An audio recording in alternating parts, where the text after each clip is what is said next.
o tēnā koutou katoa. It is such a pleasure and a privilege to welcome you all into a kōrero that is close to my heart, close to the hearts of all those who've gathered here to share some whakaaro, and most of all, close to the heart of the amazing organisation whose sweet call we have heard this evening, and for whom we are setting aside whatever plans we had in place from 7 till 8 p.m. To actually come and wānanga to listen to some inspirational voices about what kind of change needs to happen in the world for Aotearoa to become a place where bullying is not the experience of any young person. So huge honour to join you all. Ko waio, ko Anya Satyanand tōku ingoa. Wear a few different hats, and right now I just feel surrounded by the mighty tōtara of the youth sector here. You have got a panel of extreme expertise gathered around you. We will introduce each of the panelists in just a moment, but to begin, I would like to open with a karakia to just settle our minds and our bodies as we enter in the sacred space of deep discussion. So me inoi tātou. Ha ki roto, breathe in. Ha ki waho, breathe out. Kia tau te mauri e kōkiri nei, I ngā piki me ngā heke, ko te rangimāri e tāku e rapu nei, ti hei mauri ora.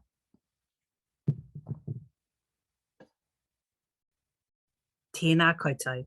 It's my great pleasure to hand the rākau over to the unstoppable Emma, who is going to open us up. Okay. Kiore everyone, this is a poem that I just wrote for this event. Content warning is a little bit physically, like it's quite an intense physical poem, but anyway, okay.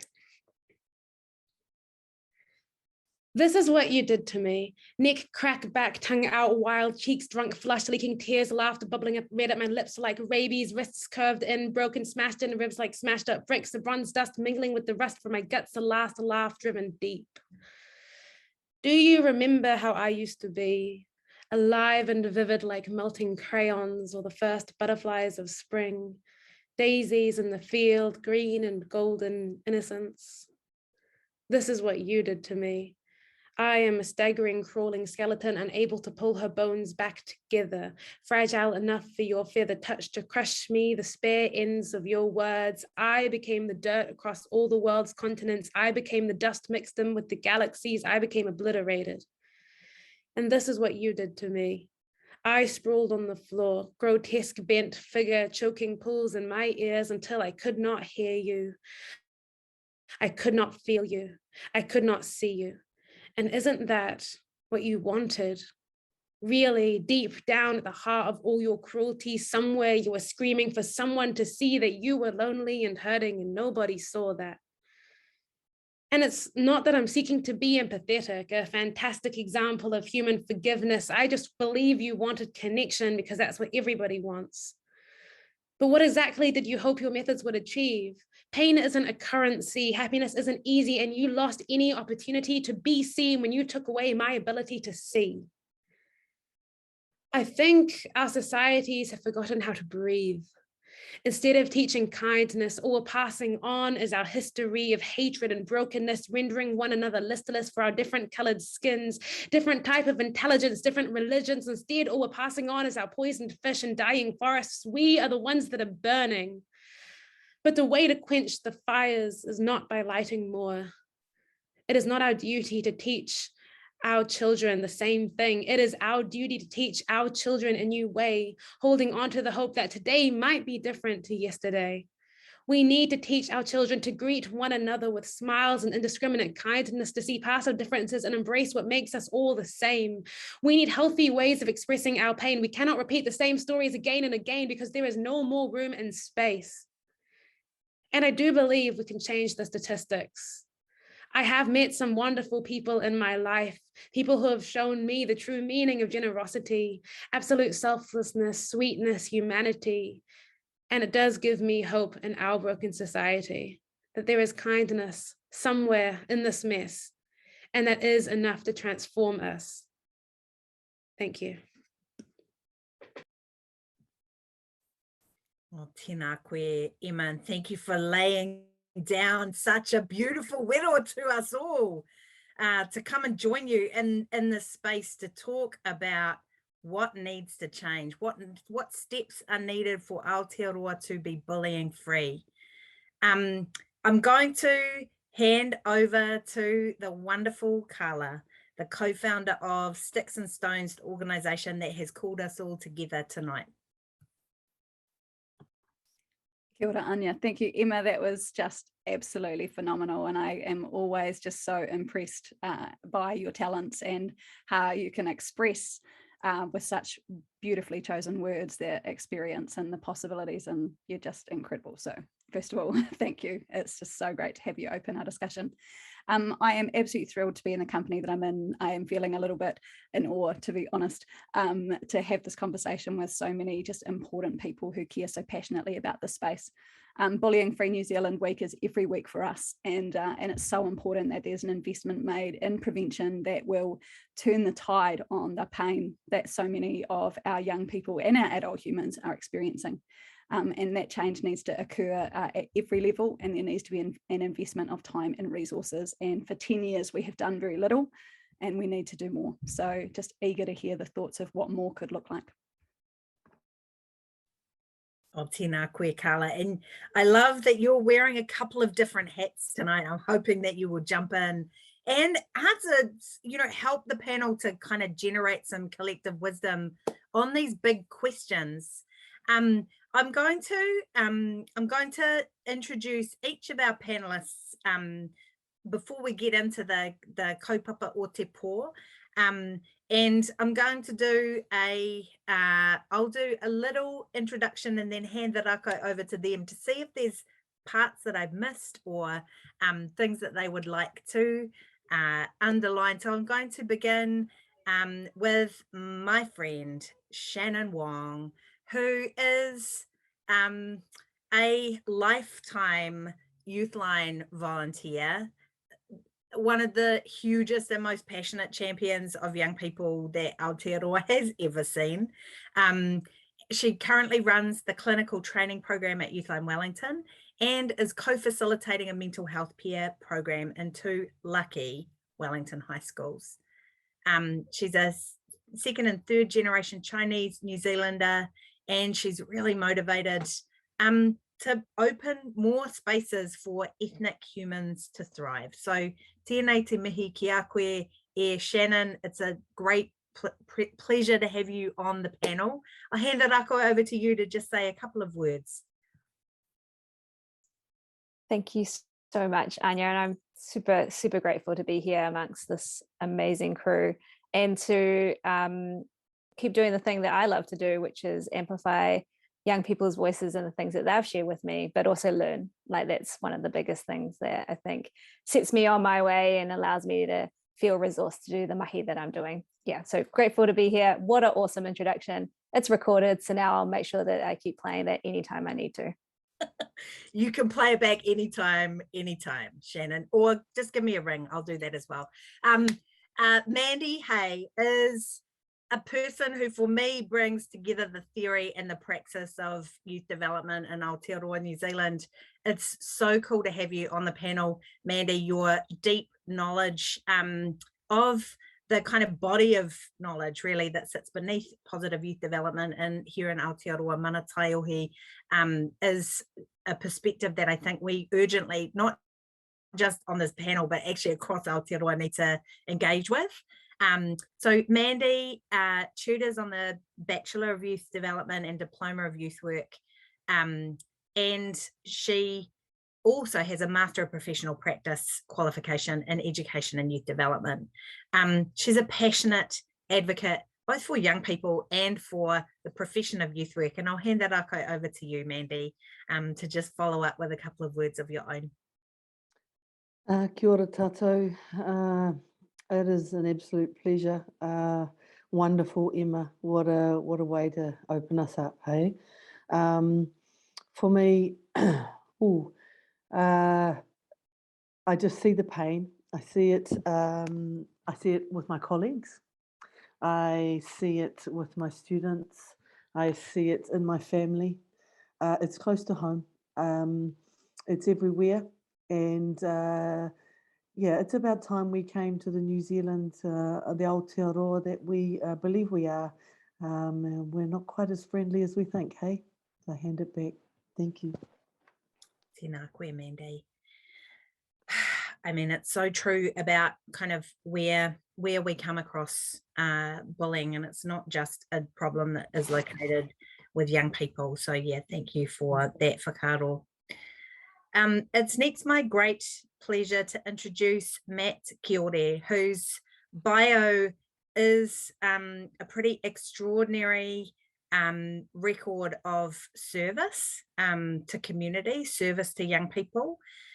He is an active member of the Māori community of Otago and the wider South Island, with a wide range of portfolios, including chairperson at Te Kura Kaupapa Māori or Te Pote, co-chair of the Dunedin Postvention Group, founder of Kia Whai Hina, the Māori Suicide Prevention Group, Potiaki educator for the Southern District Health Board, and is a United Nations Otago Executive Board member. He's a passionate advocate and is all about looking after people. Matt, I'll hand that over to you. Kia ora everyone. I'm just humbled to be invited along and really happy to share some matauranga and whakaaro, see whether we can find some good solutions. Excited to be here. Kia ora. Tēnā koe, Matt. I will now introduce the almost, I feel as though the introduction is not necessary, Matua Meng, because you are so well known and beloved to so many of us.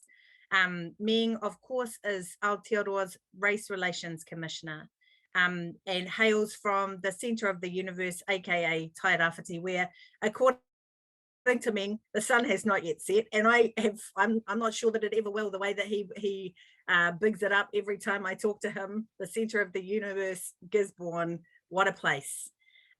Meng is a passionate advocate for the potential of Aotearoa to step into its te tiriti-led super diversity as a superpower for the future on a global level, and on the side has also been a champion of te reo Māori. He holds a vision of ensuring that New Zealand is a safe and kind place to live in, and that vision really belongs to our children. So over to you, Meng. Yeah, nā tēnā no tātou me ki ka tuku whakamihi ki a koe, Anya, for your karakia o te pō. And awesome, Emma. And from, there must be a thread running through the karakia, and Emma said, breathe out. And so, that's not a bad solution in some cases. If we can teach our people to just hold on for a minute and breathe. And just want to acknowledge Sticks and Stones, kami ora wā te kia koutou. My parents came here with nothing, but what they did come here from, a war-torn China with the Japanese invasion, was actually hope. And that hope has been instilled in me. People said, oh, you've got a difficult job. But I have hope, and I'm inspired by your hope and vision. So may the hope that we do have better societies going forward. So tēnā tātou. Tēnā koe, Meng. Thank you for that. Hope is the most important thing, hey. now I get to introduce somebody very special to you all. I am delighted to introduce you all to Charlie Eggleton. Currently based in Tauranga. He's known for, like literally known across the youth sector for his puppy dog energy and boy band dance moves and hair flip. His background of youth development is around having been part of mobilizing young people in the volunteer space. He is also, and this is his words, a self-proclaimed nerd, having completed a Bachelor of Youth Development and a Diploma in Child Protection. Nowadays, he is a rangatahi advisor where he is planning to help connect and amplify the Tauranga youth sector and young people, but also enrich his colleagues with all the positive youth development. Tēnei te mihi ki a koe, Charlie, over to you. Awesome, thank you, Anya. I think I'm going to jump on the phone call, hype call that Shannon's getting. Sounds like a great way to start my day every day. But no, so honoured to be here amongst some amazing humans who just care so deeply about this kaupapa. And I think, I think it was Mandy who mentioned, we're not as friendly as we think we are, but there is hope, like Meng said. And I think it's just like, how do we be the best versions of ourselves and allow others? It's that whole, our deepest fear is not that we're inadequate, it's that we're powerful beyond measure. When we give ourselves permission to shine and how wonderful we are, then everyone else has the permission to do the same. And so I really think that's kind of what I want to always bring into spaces. If I can bring my full authentic self and allow that to be in a space, then everyone else has that permission and that guidance too. And so, yeah, really all about that. But yeah, so excited for this conversation and really keen to, dive a bit deeper, be a bit more critical on things, call out things when they need to be called out. Yeah, love to be the devil's advocate in things. So yeah, that's me. Kia ora, Charlie. Hey, it's now a great joy to introduce Chantal Bakersmith, who is from the other centre of the universe. There's a lot of competition actually. I don't know if we need to be getting into that. But Chantal is born and bred in Tamaki Makaurau, where I am too. Kia ora, Chantal. Chantal has 20 years experience building a career in the sport and education sectors, working with New Zealand Rugby, Auckland Rugby and Unitec Institute of Technology. Between 2018 and 2020, she worked as Auckland Rugby Club's capability manager, and she currently works at Unitec as a lecturer in community studies. So cool to have you on the call, Chantal. Over to you. Kia ora whānau. It's a real choice to be here and to listen to everybody about just pushing those barriers and calling things out. I'm like, oh, choice.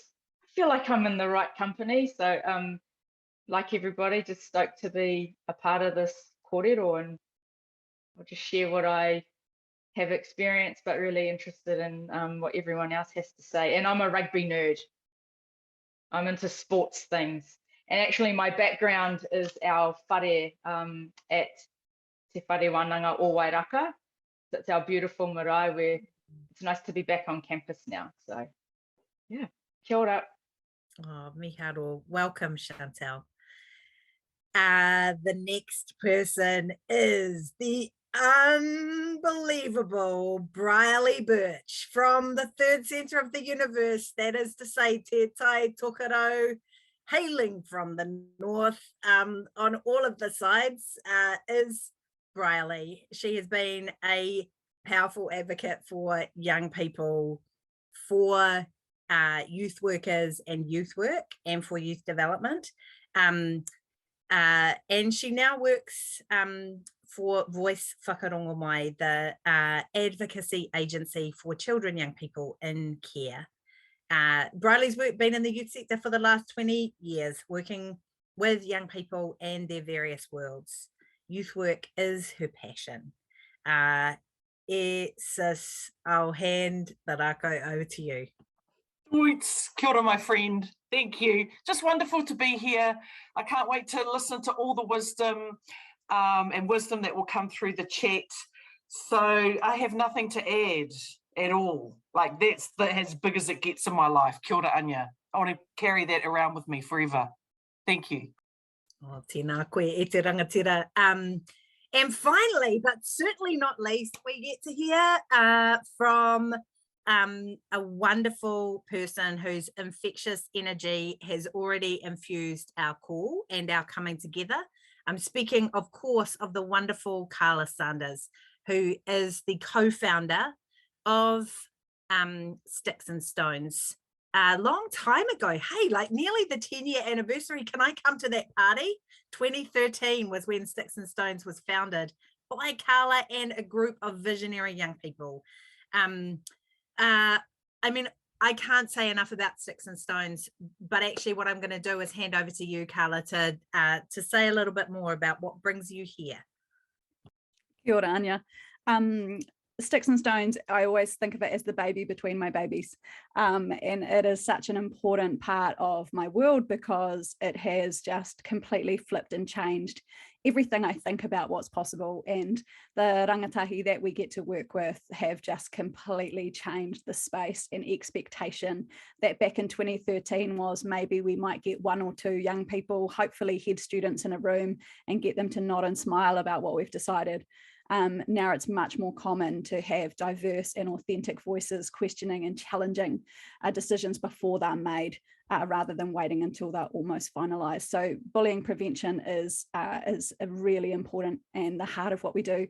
But right there is that with young people who, if it's about us, without us, it's not for us. And it's about time we recognise that too. Tēnā koe, Karla. So, whānau, we're a third of the way in, and we've got some big kaupapa to engage with. So we are going to begin with a question, and essentially what I'm going to do is ask the question and then open the floor to each of you. If you are with us on the webinar, we would love to hear your questions.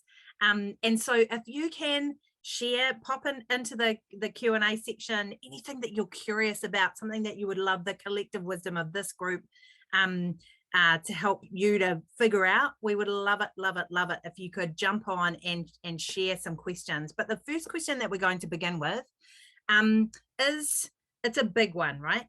Big pātai for you all. Aotearoa has the highest rate of school bullying and the second highest rate of workplace bullying in the OECD. Why do you think that is? What is it about Aotearoa? Just give you a moment to think about it, and then I'm actually going to pass the rako over to Chantal, because I feel like you've got a part of the picture here, particularly in terms of sport and the education sector that you work in. Love to hear your kind of perspective on this, Chantal. Okay, you're right. It's a big kaupapa. And I actually asked some of my workmates today just to sort of get some perspective. And it just comes back to just the lack of diversity that's in decision-making roles.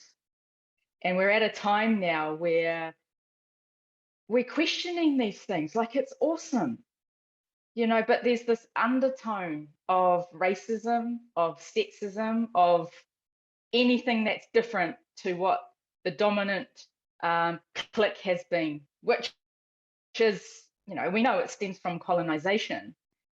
And there's a pushback though, and it's easy. I've had to work on not being cynical and not getting bogged down by the heaviness of things, to be positive and optimistic in the little bits that we have influence on, whether it's in our classrooms or we're all dealing with people and working with people every day. So again, I'm going to say it, there's racism and sexism and anything different. I'm not sure what that is.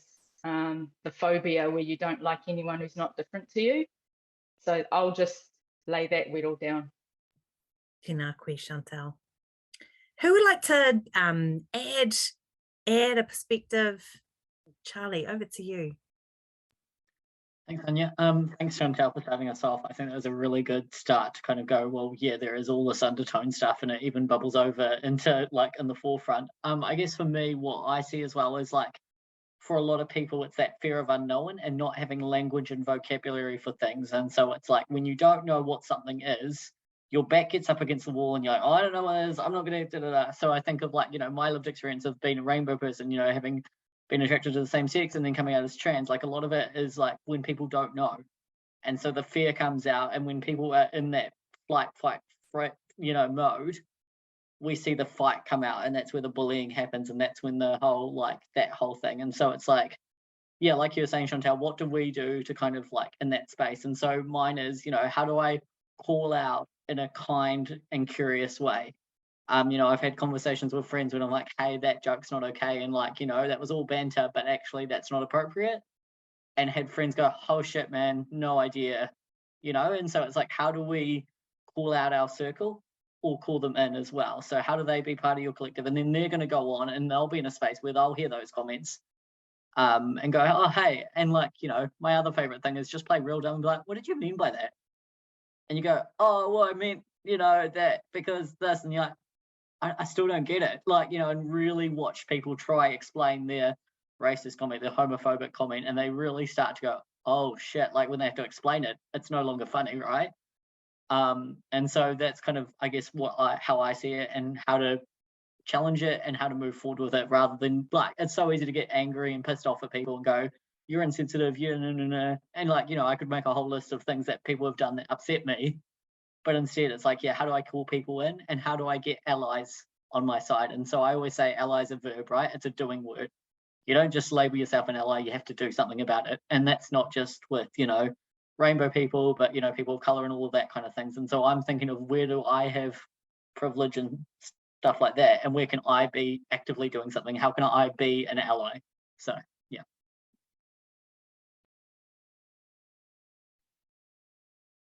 I like what you said there, Charlie, about calling in. I haven't actually heard that, like calling in people so we don't isolate, because you're right, it's about fear. And when there's change, there's always a bit of a challenge, and usually that's a challenge to what we've been conditioned to. So even with pronouns, so there's a lot of work that we do at Unitech where we do a lot of PD around Mātauranga Māori, around Pacific students, around, we're now re-looking at our allied program, just to help people get comfortable and to be kind, like not be angry about it. So yeah, but I like that. Thank you. The calling in. Yeah, right. Because if you go to someone, oh, you're a racist or you're being sexist, they go, no, I'm not, very angrily and defensively, and then they're going to sit in that camp even more that they're not that, right? So it's like, how do you, call in that space? So. I love the idea that allyship is a verb. It's not just an identity or a noun or something that you are. It's something that you do. That's a beautiful encouragement. And I wonder, whānau, at the other panelists on the panel, other whakaaro, like I'm really interested potentially in how Chantal has spoken about colonization. Like, what is the role of tauiwi of colour in terms of that, in terms of what we can see going on in society? What's our kind of role? What are some of the other patterns that people see? I'd like to step in on this one if I can for a little minute. The colonization, hugely, hey, we founded, well, we're not founded on that, but we have come in with that. And we still have an old boys club in New Zealand, and it is still elitist, and that's hyper individualism that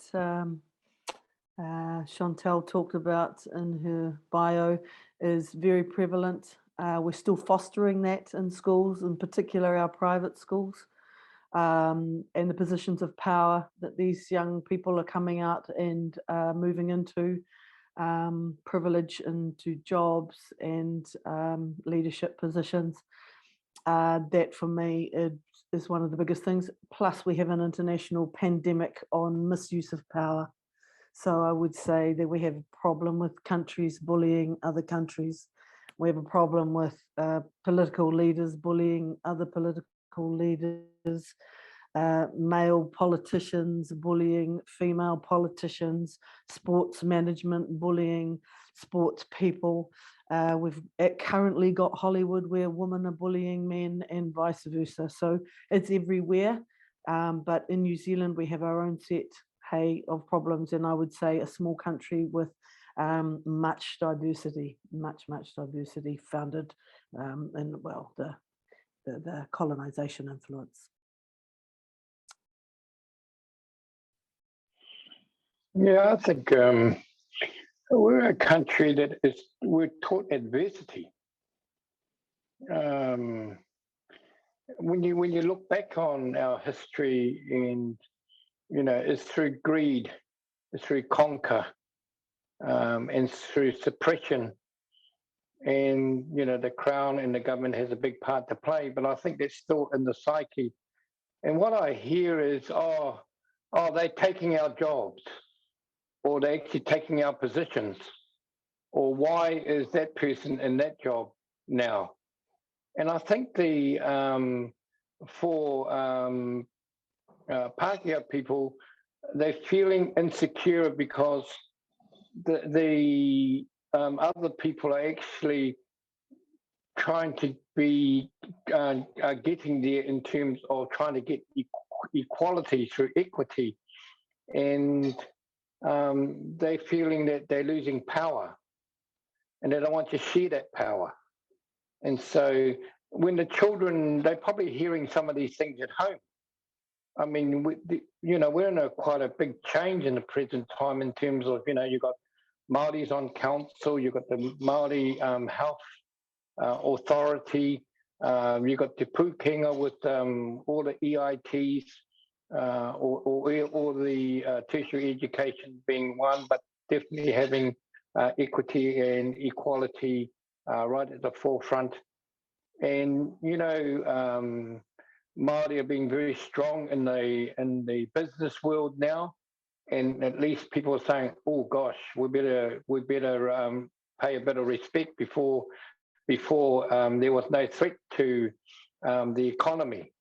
So there's a lot of things that play in terms of our lives. Look, we are not only the statistics that you actually brought up, but we're very cruel to each other in terms of home violence. It's terrible. 70-80% of women get the bash. We're not very good to our pets. And there's been surveys to say that if you don't treat your pet well, you're not going to treat each other well. So we've got a lot to answer for, but we've got a lot to do too. And one of the ideas is actually, like Kiva in the schools, is actually teach about bullying. And when you play rugby, you'll teach defense, you teach offense, you teach attack. And so why don't we actually teach our kids about bullying and how to actually deal with bullying? Because we're not actually taught how to deal with other people. It's nice to be nice all the time, but when something happens, how do we actually, we need to actually teach our children to say, what do we do in these situations? We need to role play these situations so kids can actually be better at handling each other. And then suddenly there's an awareness, and that allyship or community of support is definitely there to help mitigate. I mean, it's terrible. Bullying kills. Look at this. There's a stabbing at one of the schools today. And so, yeah. Anyway, I think we need to teach it. Yeah, and I mean, there's no doubt we've covered some ground with that question, right? Setting out the roots which lie in our colonial history and colonization. We've also kind of traversed territory, which is about how do we, what are the forces that we could activate for change? But there's no doubt that the reality of this issue is it plays out on the bodies of young people. It plays out on the bodies of those who are perceived as different.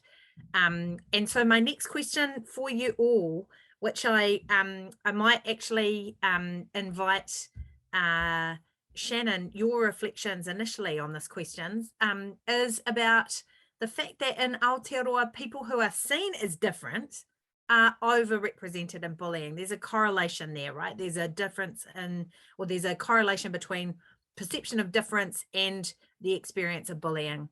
Often the difference relates to sexuality, race, religion, or ability and disability, amongst other things. So what changes do you think, panelists, do you think are needed to shift and or prevent this? What makes a difference in terms of your world, what you've seen? Thank you for asking me this question. Also, thank you for the whakaaro that was shared in the previous question. I think it's a bit of a riff off that, because what I hear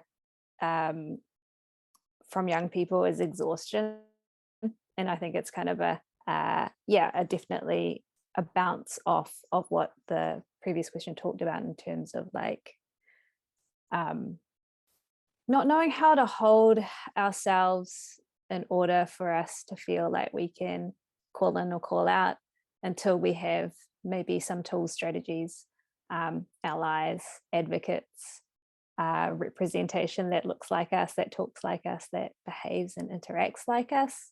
I think when young people come and share their amazingly resilient stories with me, particularly in the mental health program that we're working alongside, all they want to do is to feel like they have belonging in spaces where others think or feel similarly, with the recognition that each other's lives is completely different. And so I do really believe in representation, role modeling, and safe spaces. And I think I've always been a massive fan of Sticks and Stones for that opportunity that was gifted to young people to feel safe online. And unfortunately, new technology and new ways of being able to negatively treat people rising up. But I also wanted to pay a lot of respect to my ihua there, Charlie, who actually did call me in when a situation arose. And I think the beauty in him being able to do that with me was based on our friendship, but also based on the resilience that he has to feel strong, that he knows the conversation can be had in a safe space and in a safe way. And so, yeah, that's what I hope and try and do every time I go into schools. But I'm super excited to hear what other people may think could be useful, because this is a learning experience for me, and I will be writing notes on this tiny pad that I have down here. I'd like to jump in there. Matt, after you. Oh, no, me. So one of the things that just sort of struck a chord for me is the difference between tapu and noa.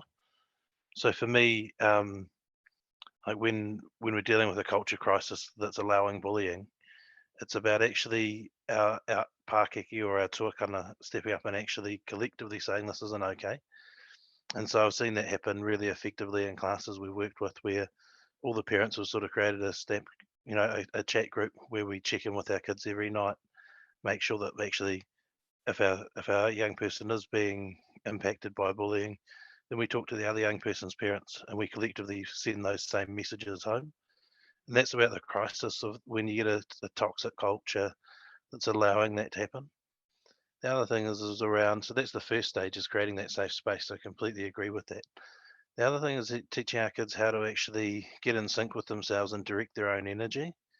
Because when we're tapu, when takapupuri tarangi, when we actually have a hold on our own divinity, our own importance, we become less vulnerable. So like traditionally we would be raised by our whānau. Our whānau would protect us. We would walk around with them all day. We would do what they were doing. And actually we weren't vulnerable because our whānau were there to make sure of it. Now we're in a society surrounded by strangers, and they notice that difference, and those vibrations get out of sync. And as soon as your vibration's out of sync, people become vulnerable to bullying. And so to get in sync, you actually have to do that deliberately, and you have to have somebody leading that work within your collective to say, actually, we want to be in sync. We want to have shared tikanga. We want to have shared kawa. Like, we want aroha to be our overarching thing. We want treating each other nicely to be our overarching thing. And actually, this is how we do it. Because until we actually have that leadership happening in those spaces, when people are out of sync, they're surrounded by people from all, from different places and spaces. There is gonna be vulnerability there. And so I'm not saying colonize everyone into the same thing. That's not what I'm saying. But I am saying having some shared beliefs, some shared values in those spaces is really important. And actually having a moral compass that actually leads us in the right direction. So that's my 2 cents anyway.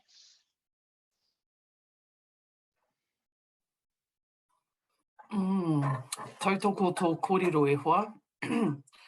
My thing is quite simple. It's that to open your circle of friendship and don't stick with your circle that is safe.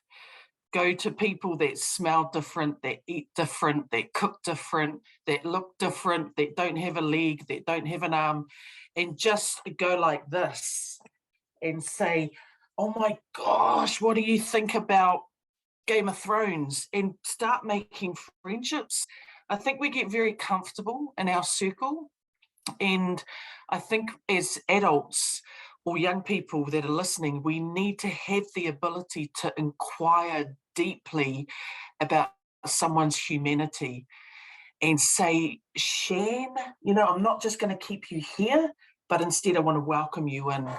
And man, let's get to know each other, and break down diversity, like start breaking that word away. Yeah, I so echo what you're saying, Briarley, and what I'm hearing. I had an amazing kōrero with Alia from the Islamic Women's Council at the beginning of last week, and what she was saying is when you are in areas where you may never have had a conversation with someone who is Muslim or who is, whose faith is important to them and who wears their faith visibly, then you haven't got an understanding of anything other than their difference. And Alia's point, which I just absolutely resonated with me, is that, I can be a young Islamic woman and be completely into motocross and spoken word poetry and Pokemon and skateboarding, and all of those things make me who I am. And my faith is part of me, not the only thing that I am. And when we talk about involving young people, empowering young people through education, we have to do that with them. So we have got incredible expertise. We've got a unique environment in Aotearoa where we can co-design and work with that with young people. And I have consistently been blown away by the power of our rangatahi to understand the issues and to address those so positively.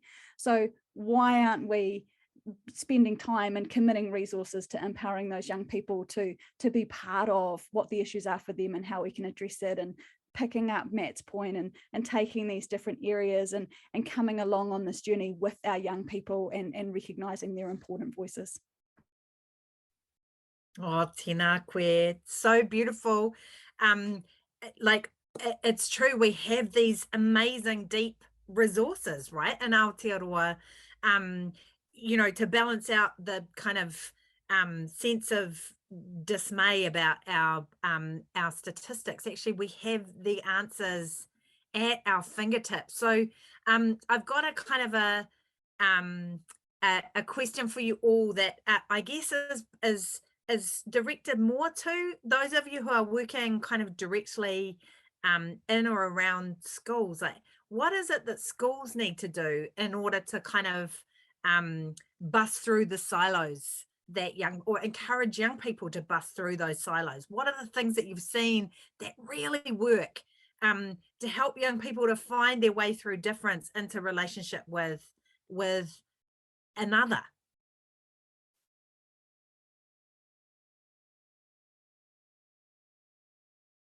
Matt, I wonder if I can hand the rako to you first, my friends. Can't wait. So I'll just tell a wee story then, because I like telling stories. So one of the things I teach is in the spaces that actually you got to empower our young people to actually have their own plan, their own.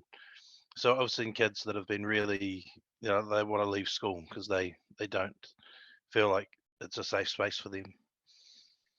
And sometimes actually I think that's the best thing. And so we're not taking you away so you can avoid it. We're taking you away to teach you how to deal with it, and then we're going back. So we might go to another school for 3 months, 6 months, and actually teach them how to direct their energy. So when they go back into their classroom in a year's time or 6 months' time, they actually say, no, leave me alone. And actually, but also encouraging the class at the same time to say, hey, actually, we know what's right and wrong, and that behavior is wrong. So we've got champions now learning how to actually ally themselves with the person that's being bullied. And actually, that's a different culture. But you do that with planning and with thought and with working with the school and with working with the tauira. So actually having those strategies to say, and I actually relate it similar to what Meng was saying, is actually the animal husbandry, that looking after your animals, looking after your things. Actually, quite often tell them, get a pet, talk to the parent, get them a pet, get them a dog, teach them how to actually have that dog sit and come and do those things, and then and behave itself. And so, and treating a bully like that. So actually, no, don't treat me like that. Go and sit over there. Leave me alone. And actually being loud about it, and actually, sort of creating that energy that says, no, I'm not a victim for you anymore. But giving them those sort of tools. I don't know if that answers the question or not, but it's the type of work that I think that we should be doing with our kids. Well, and it's generating a collective as well, some collective responsibility for holding space for one another. And I've got a beautiful question from our audience, which actually kind of builds on what I just asked you. So I'll share it with you all, and then open the floor again. We know that we have structural racism and structural sexism, and really structural anti-diversity in our systems, in our institutions. Do we have structural bullying, and does this mean we need a structural solution? So, is that is the are those acts of bullying actually not only kind of supported by the structures through structural racism and structural sexism, or is that antagonism and that power overness actually wired into our systems and institutions? And so therefore, do we need to, I don't know, is there some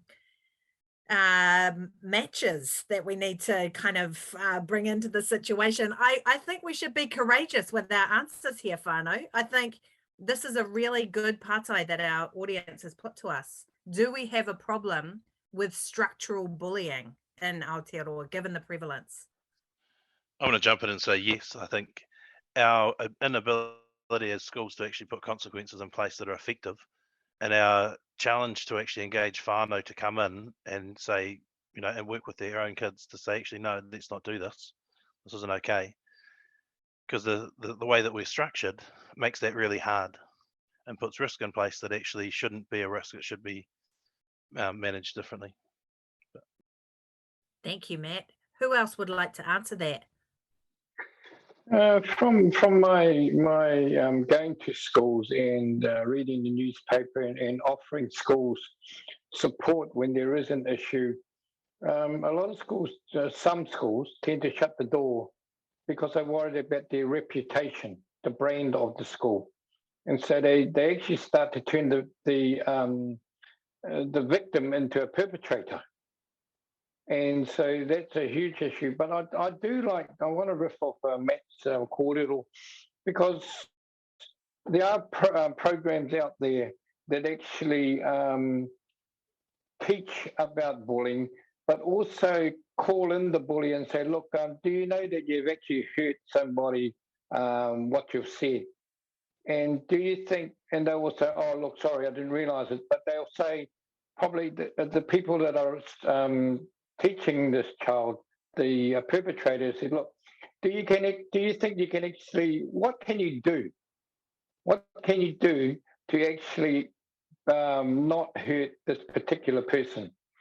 And they might come up with a 3-point plan, but they'll surround that child with friends of his and mentors to actually support that child to actually implement the plan. and say, well, how are you going with the plan? They said, oh, good. I've done 3 of them already. But also to ensure that the victim is safe. But it seems to be an easy thing to actually do, but there's sometimes I really enjoy the Kiva program. Not everybody has it. I mean, a lot of them do PB well, and I don't know why the education department doesn't actually support statistically evidence-based programs that actually work, rather than chucking more money into things that seemingly don't work. I'd like to jump in here.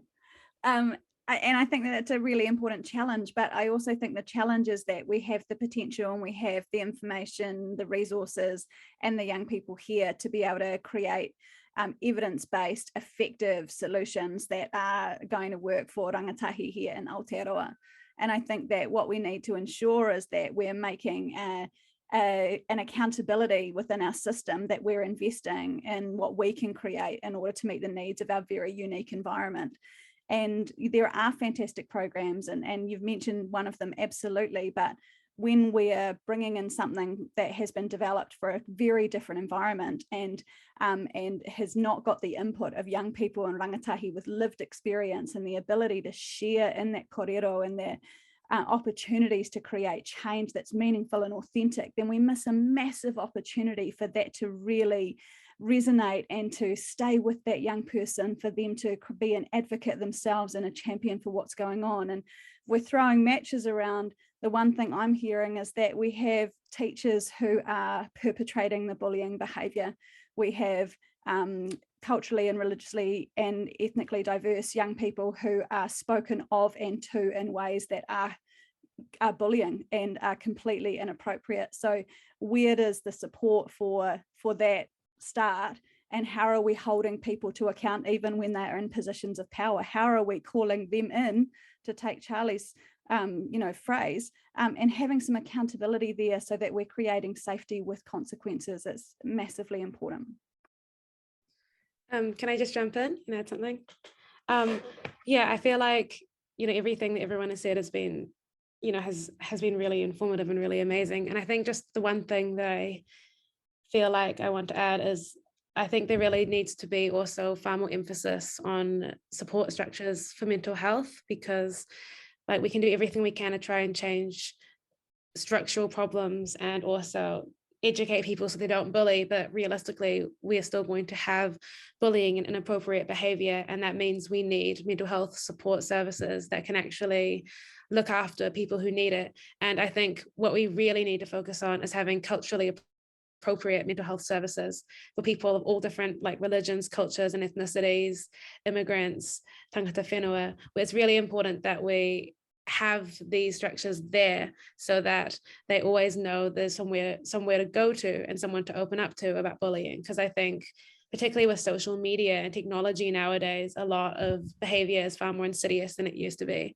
So we really need to cater to the very quickly changing nature of these behaviors. Oh, tēnā koe, Emma, beautiful whakaaro there, and actually it bends around to a question that we were contending with earlier about breaking through silos. Hey, actually what we need is a truly intersectoral, multidisciplinary, collective approach in lots of ways to holding young people through their learning in relation to these issues. And Karla, your whakaaro about empowering young people to be authors of some of the solutions that we're building here, that also feels like on point. There's so much kind of richness to what has been shared this evening, but really sadly we're kind of drawing towards the close of the quarter. I just want to keep going. I don't know about all of you, but I also have got 2 young people who are going to start bullying me if I don't get them to bed tomorrow. They'll be bullying me tomorrow. Sorry. It's a bad analogy. I wanted to close with with getting each of our beautiful panelists to kind of reflect on a question. So what we'll do is I'll pop the question and And then I would love the panelists to kind of hand round to each other, just as a kind of a closing circle. And actually, it's quite a personal reflection that I'll ask for from each of you. And the question is, what is the next step that you can take, you personally, or perhaps it's an encouragement that you're offering out to the audience? What's the next step that you think you or someone out there can make in terms of creating a bullying-free Aotearoa? The next step, not the kind of lofty maunga vision. It's the next step for you. What are you going to go and do differently, or what might you kind of start to activate in your environment? And Chantal, I know I've picked on you twice, but I would love it if you would be up for going first, Ehua. Kia ora. Well, it was something I was already planning on doing, and it's just been emphasised today around whanaungatanga and creating that, and having connection and a sense of belonging. That's something that sport can do really well, you know, is bring people together. Being active, running around, that's a whole nother thing. But I actually asked my class, we're kind of in mid-semester, and you ask for some feedback. So I asked them 3 questions, and they write anonymously. What's something you like about the course? They get some examples. What's something that could be improved? And what's something you need help with? 2/3 of the class came back with what could be improved was getting to know each other more. I don't know my classmates. My classmates need help with engaging. So I was like, sweet, that's the stuff I love to do. And that's the whanaungatanga. And I think through that, we can then discuss strategies. And it's just like fun activities to build relationships, to open your friend circle. So I'm doing that tomorrow. Is that Wednesday? Yeah, that's what my class is tomorrow, really. So that's that. Kia ora.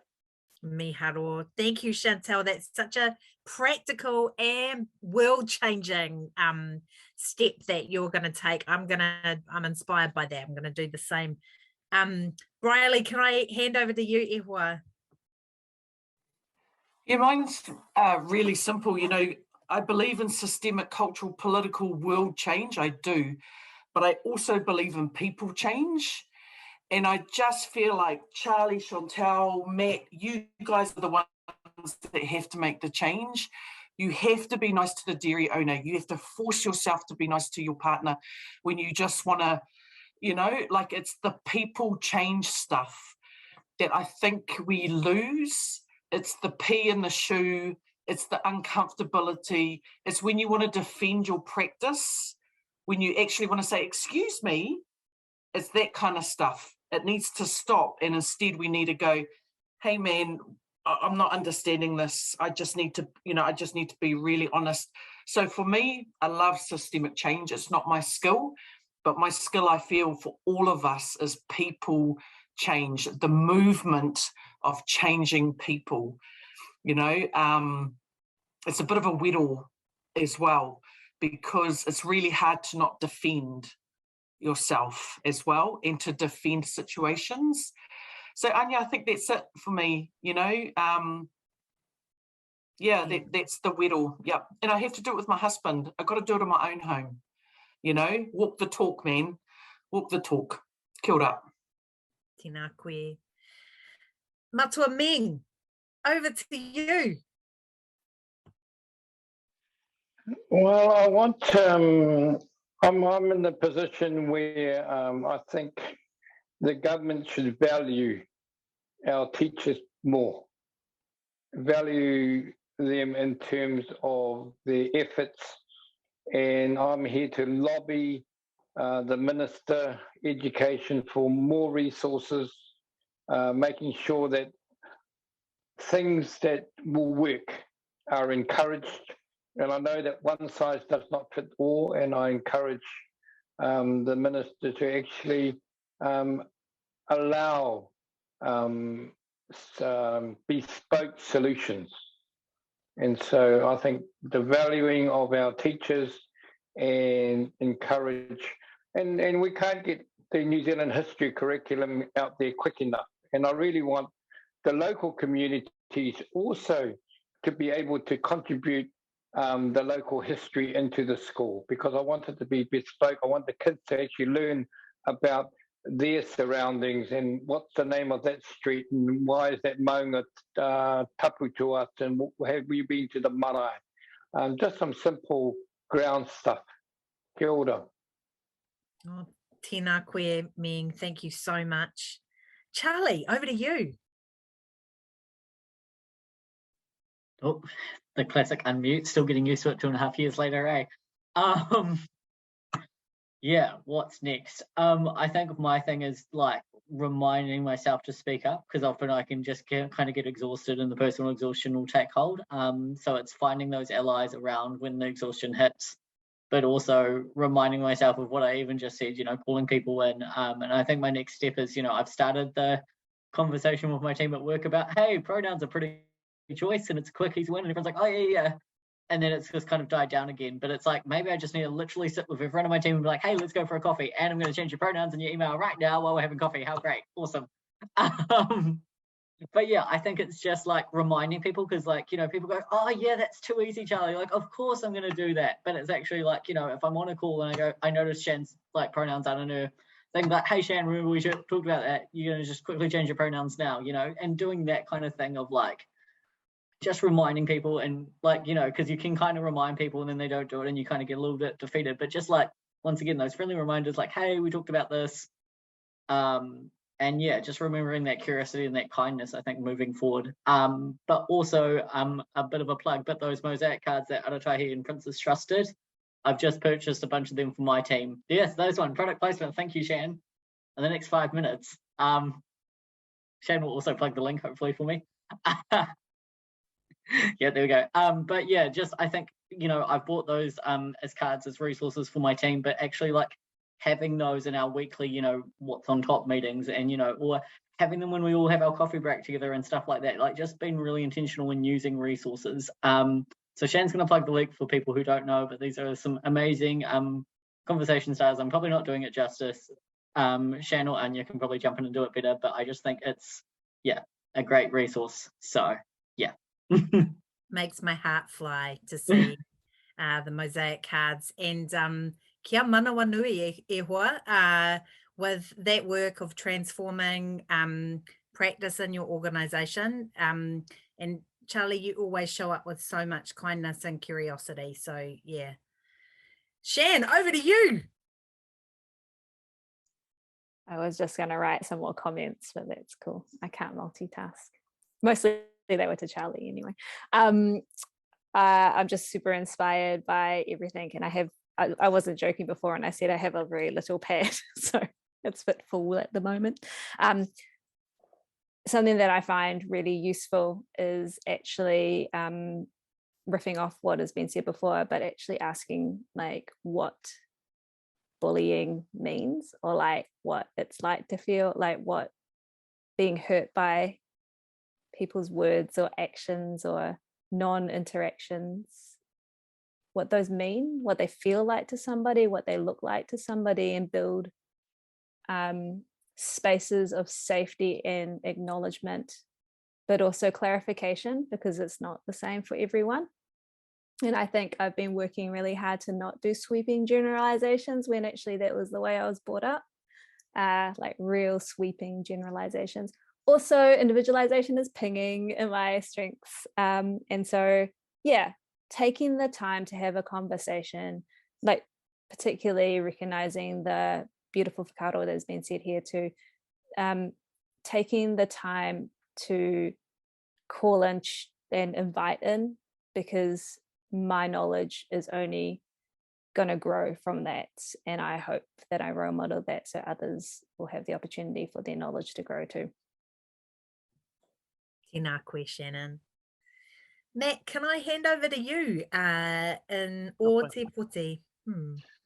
Kia ora. I think for me, I'll take on Briarley's feedback, and think that for me, it's probably around real-time feedback, giving and receiving it, and being brave enough to sit in the discomfort that comes from that sometimes. And, you know, because discomfort is good for transformation, it's good for change. So, yeah, I think those are probably what I'll take out of it. Kia ora. Kia ora, Matt. Mandy. You've got a little pad.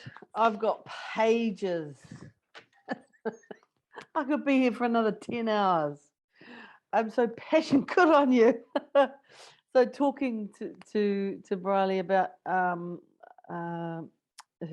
whakaaro, I would say that checking in with the self, hey, the internal world, the reflection, taking time to check in with your own bias, your microaggressions, your frustrations, your emotive responses, your limitations, your transparency, feedback, whether you participate well in feedback and give it and create spaces for it, upholding the mana of all parties in conflict resolution, including the organisations, professional development. Are you pushing yourself and getting in there? These are your ethical responsibilities for people who have influence over young ones. Education and continued space of growth. Matua Meng, resources. Can we please have youth workers trained in schools? That'd be great. That'd be awesome. Trained youth workers in schools. I think that they would really help with identity, kōrero processes, getting young ones connected into their whakapapa, all of the beautiful positive youth development approaches that I feel that are often not there, mana enhancing practice. Yeah, that's me. Youth workers in schools, Meng, I'm there. Tēnā koe, Mandy.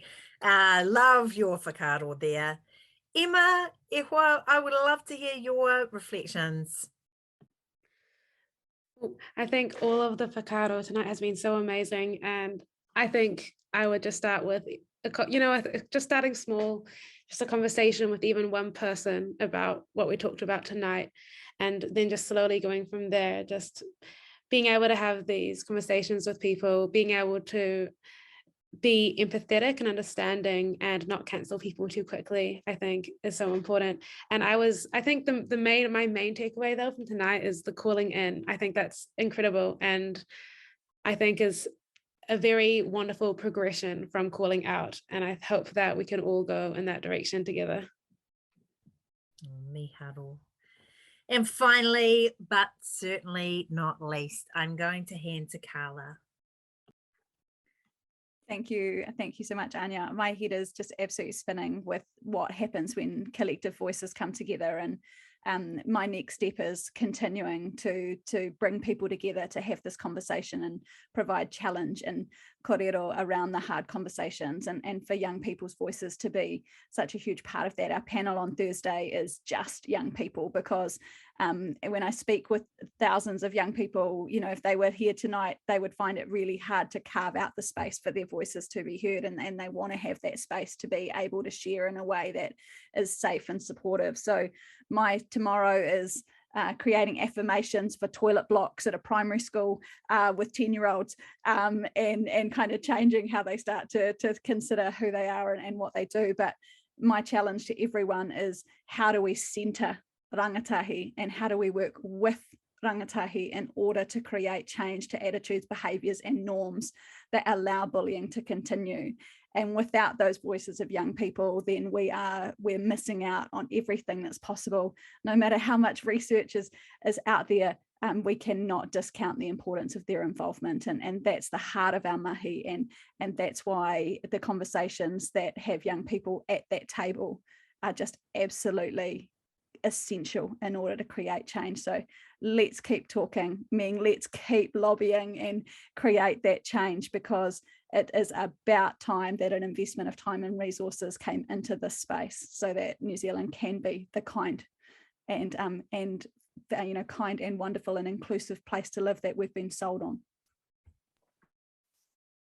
Oh, I mean, ngā mihi nui kia koutou katoa. I am so uplifted by the depth and clarity of the conversation that has been generated by our time together. I just a huge mihi to each of you for the wisdom, expertise, experience that you've brought. I feel kind of clarified about what my next steps are, and my next steps are actually at home, right?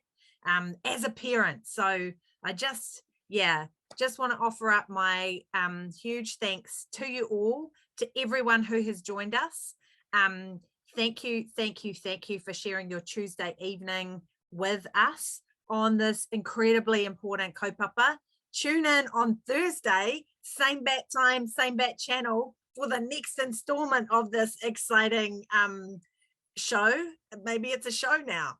And I really, really hope that each of you have come away with something that you will then go and try out in your world, because actually we've all got a role to play, hey, in transforming and shifting these big problems that we face as a nation and as a world. So huge mihi to everyone involved. Big ups to Sticks and Stones. Thank you for hosting us. I'm going to close us out with a really beautiful and simple karakia that will set us free to whatever is next in your day. I'm not far off bed myself. Me inoi tātou. Tu tawa mai I runga, tu tawa mai I raro. Tu tawa mai I roto, tu tawa mai I waho. Kia tau ai te mauritu, te mauri ora ki te katoa. Haumi e, hui e, taiki. Taiki. Mauri ora whānau, it's been so cool to hang out. Thank you all for your whakaaro, for your generosity, for your inspiration.